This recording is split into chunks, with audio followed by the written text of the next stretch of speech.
Olá, seja muito bem-vinda a esse canal, a esse vídeo. E eu confesso que eu gostaria de começar esse vídeo de uma forma diferente, mas não vai ser possível. Eu queria assim, ó, que tá todas as crianças aqui, assim, ó, pulando em cima de mim para ilustrar melhor o tema de hoje. Mas cada uma tá aqui num cantinho, então não vou ilustrar dessa maneira. Mas o que eu queria conversar com vocês hoje é sobre caos. Será que a vida em família, será que a casa sempre precisa ser um caos? Caos é ruim, caos é bom. E aí? Né? E então, antes de conversar, trazer essa reflexão com base em uma coisa que aconteceu ontem, eu queria falar com você que se você tem interesse em receber pílulas semanais sobre maternidade, os meus textos, as minhas cartas, por favor, se inscreve no link abaixo aqui na descrição desse vídeo, que vai ser muito bom a gente ter esse canal de comunicação mais próximo e você não vai se arrepender. E agora, sem mais delongas, vamos ao tema desse vídeo: caos. Vida de família é um caos? Vida com criança é um caos ou não? Bom, ontem eu tava trocando uma das minhas filhas. Foi isso, eu tava no quarto e eu tava trocando uma delas. E o Álvaro, que é o meu recém-nascido, tava no carrinho e ele começou a chorar. E nisso, uma outra filha minha abriu o armário e falou: Mamãe, pega aquilo ali e tal. Eu falei que eu não ia pegar aquilo naquela hora, porque já tinha brinquedo na sala e tudo mais. Só que eu, eu falei muito rápido com ela, em vez de falar assim, filha, né? Tentar dar uma enrolada, assim, filha, não vai dar pra pegar agora. Ou filha, vai lá pegar lá na sala um outro brinquedo, peraí, espera um pouquinho, mamãe já vai, mamãe já resolve. Eu falei assim: não, filha, eu não consigo agora, por quê? Só que foi, né? Foi uma resposta, mas assim, não, filha, agora não dá, porque eu tava aqui em função da mais novinha que tinha feito um estrago, então eu acabei não prestando atenção na outra e dei essa resposta e ela não recebeu bem, né? Pequenininha, ali mais sensível, ela tinha uma expectativa em relação a pegar aquele brinquedo, não recebeu bem e começou a chorar. Mas nisso o Álvaro também começou a chorar porque queria mamar. E por fim, a menorzinha começou a chorar também. Três chorando. Isso é porque minha mais velha não estava na hora, porque ela estava na escola. Três chorando ao mesmo tempo, por motivos completamente distintos. E eu falei assim, parecia aquele meme. Gente, isso é o puro caos. Assim, gente, três chorando por coisas distintas, diversas. Mas ali eu olhei a situação e falei assim, gente, é isso, é esse caos. E que tá tudo bem. Eu fui resolver aquilo. Eu tirei a mais novinha de cima do trocador. Ela queria sair correndo, parou de chorar, ficou ótima. Eu falei ali com a minha do meio: não, filha, deixa eu entender, o que você precisa? Não, mamãe, queria aquilo ali. Ah, tá bom, isso aqui eu pego pra você, vamos fazer dessa maneira, pronto, já tava ótimo, parou de chorar. Peguei o Álvaro e fui dar mamar. Acabou, pronto, simples, tudo se resolveu. A vida voltou, tudo tranquilo, cada um na sua função, cada um nas suas coisas, mas foi simples assim, né? Mas o que eu queria trazer é que às vezes a vida em família, ela vai parecer que é um caos. E tá tudo bem. Não tem problema em relação a isso. Por quê? Crianças choram. Crianças chamam mãe 30 vezes. Crianças reclamam. Crianças correm. Crianças pulam. Crianças brincam. E se você quer chamar isso de caos, tudo bem, vamos chamar isso de caos. Pronto, a vida, então, ela é esse caos. Não espere que a sua casa seja um mosteiro. Silêncio, com pouca movimentação, com passos suaves, concentração extrema. Essa não é a vida de família. A vida de família tem falatório. A vida de família tem coisas bagunçadas, tem coisas no meio do caminho. Criança chora, criança ri, criança pula, criança quebra alguma coisa. Isso acontece. Então, se isso é caos para você, se prepara, é caos. Então, a vida familiar, ela é um caos. Ela traz esse caos. Esse dia a dia vai ter a bagunça, vai ter a agitação, mas isso é sinônimo de vida. Vocês já fizeram aquele exame, né? Algum eletrocardiograma, por exemplo? Quando a gente mede os sinais vitais, quando a gente vê o coração de uma pessoa viva, o que ele faz? Altos e baixos, altos e baixos, altos e baixos, está sempre em movimento, pico, abaixo, pico, mas está sempre, ó, tendo uma oscilação. tendo sempre esse caos, tendo sempre esse movimento. Quando a pessoa morre, como a gente sabe? Porque quando ela avalia todo esse gráfico, não tem mais movimento, não tem mais vida, então fica algo linear, parado, parou. Então, se a gente espera uma vida em família, se a gente espera uma casa linear dessa forma, parado, não teremos vida, não teremos. Então a gente precisa entender e precisa refletir que se na minha casa tem vida, é natural que essas coisas venham junto. Eu preciso ter paciência, eu preciso ter um olhar de amor, sabe por quê? Porque essa fase que eles mais demandam, que são muito pequenos, demandam fisicamente, demandam atenção, isso vai passar. Isso é muito pouco perto da vida inteira pela frente. Claro que parece ser intenso, porque enquanto nós estamos ali na situação, é claro que tudo é muito intenso, parece ser demais. Mas se a gente pegar em termos de quantidade de anos e proporção frente ao tempo que os nossos filhos vão passar na nossa casa, e sobretudo em proporção, em comparação ao tempo de vida deles, a expectativa de vida, vocês vão ver que isso aqui é muito pouco.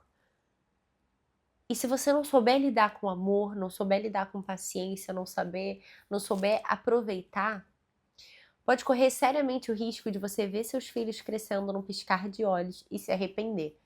Saber assim, caramba, cadê eles? Já não vejo mais as marcas deles aqui em casa, já não sinto mais a presença deles aqui em casa. Cadê? E pode vir um arrependimento de uma coisa que não vai ser possível voltar atrás para fazer diferente e viver novamente. E essa é a grande dureza da gente ir por essa via que pode nos causar arrependimento. Certas coisas, elas não voltam. E não vão voltar mesmo. Por isso, não tenha medo desse caos. Não ache que esse caos é algo ruim. O caos que realmente é ruim e que a gente tem que evitar é o caos interior. Esse a gente precisa lutar com unhas e dentes. Esse caos da casa a gente administra, que é o quê? A criança tá chorando? Vou lá, deixa eu ver o que ela tá precisando. O que eu posso fazer para ajudá-la? Você vai intervir. A casa tá extremamente bagunçada. Tá bom. Muito bagunçada, não vai dar certo, porque vai até agitar todo mundo, causa estresse, não é legal. Vamos começar a arrumar? Por onde eu começo a arrumar? O que eu já consigo endireitar? Eu não consigo endireitar isso agora, mas eu tenho que ter uma meta, daqui a pouco eu já tenho que resolver. Poxa, a casa tá habitável, a casa tá boa, mas tá com algum outro brinquedo espalhado, uma outra coisa aqui fora, tudo bem. Isso aqui a gente releva, a gente adapta, a gente acerta, não tem problema. Quando terminar de brincar, as crianças limpam, as crianças guardam, né? Então a gente, claro, não vai viver num extremo de bagunça, óbvio que não, que isso faz mal. A gente busca coisas ordenadas, belas, em paz. Mas eu tô dizendo assim, em termos de showroom, não vai rolar, né? Então a gente faz essas devidas intervenções, mas tentar levar sempre com leveza, sem permitir que o caos se instale interiormente. É esse caos que eu quero que vocês evitem. Então, não tenha medo desse caos da vida cotidiana, mas evite o caos interno. O que é o caos interno? É diante das situações você perder as rédeas de si mesmo.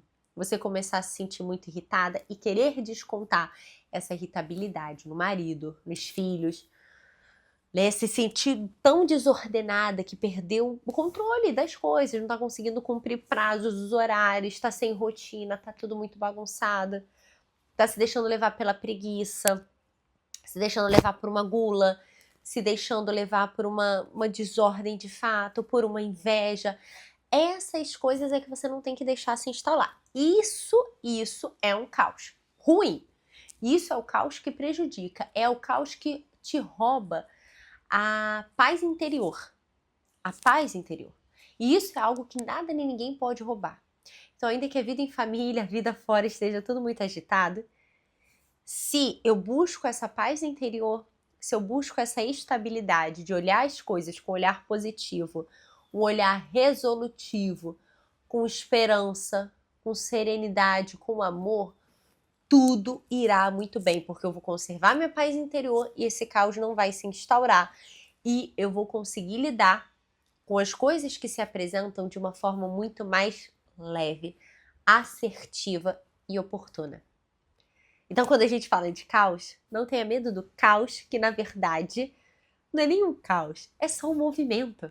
É só a vida acontecendo, não tenha medo disso. Agora, não deixe que um caos ruim, uma bagunça, uma desordem se instaure dentro do seu coração. Porque, na verdade, o grande peso que as coisas têm para nós não é o peso da coisa em si, do acontecimento em si, mas é a forma que a gente enxerga, é a forma que a gente interpreta, é a forma que a gente vai olhar aquilo ali. Então, a gente não pode ser como uma folha ao vento, que se sopra um vento daqui, a folha está indo para lá, se sopra um vento contrário, a folha já se perdeu. A gente precisa ter um eixo na vida. A gente precisa conservar uma serenidade. Isso não quer dizer que a gente não sinta as emoções. Nós vamos ter todas as emoções. Mas eu não posso deixar que as emoções me comandem e elas cresçam de uma forma desproporcional, que eu me torno uma pessoa extremamente reativa, né? Que eu falo mais do que devo, que eu brigo muito, que eu grito, que eu faço muita cara feia, que eu não assumo compromissos, que eu não consigo fazer as coisas que eu me proponho. Isso não dá. Uma pessoa madura, ela entende que vai ter os pensamentos, tem as emoções, mas ela vai ordenando tudo, vai ordenando os afetos, vai ordenando tudo à luz da razão, de uma boa consciência, de bons princípios. Por isso é que é importante também, no momento do dia, a gente consiga parar para pensar um pouquinho, para respirar, para ver, avaliar como é que eu tô levando o meu dia, como é que eu tô vivendo, eu tô vivendo bem, eu não tô, o que eu posso consertar nisso aqui? Então a gente não pode ser essa folhinha que eu tava falando de qualquer vento sopra e leva a gente. A gente precisa utilizar a nossa razão, essa cabeça que comanda o nosso corpo, para direcionar as nossas ações, para que as nossas ações elas sejam mais pensadas do que reativas, do que impulsivas. É isso que a gente precisa buscar no final das contas. Então, voltando para aquele cenário, eu ali no quarto, imagina se eu começo a me desestabilizar porque tem 3 chorando. Imagina se agora eu resolvo gritar, se eu resolvo brigar, se eu resolvo, nossa, ficar com a cara fechada e fazer tudo muito rápido e fazer de qualquer jeito. O que vai acontecer?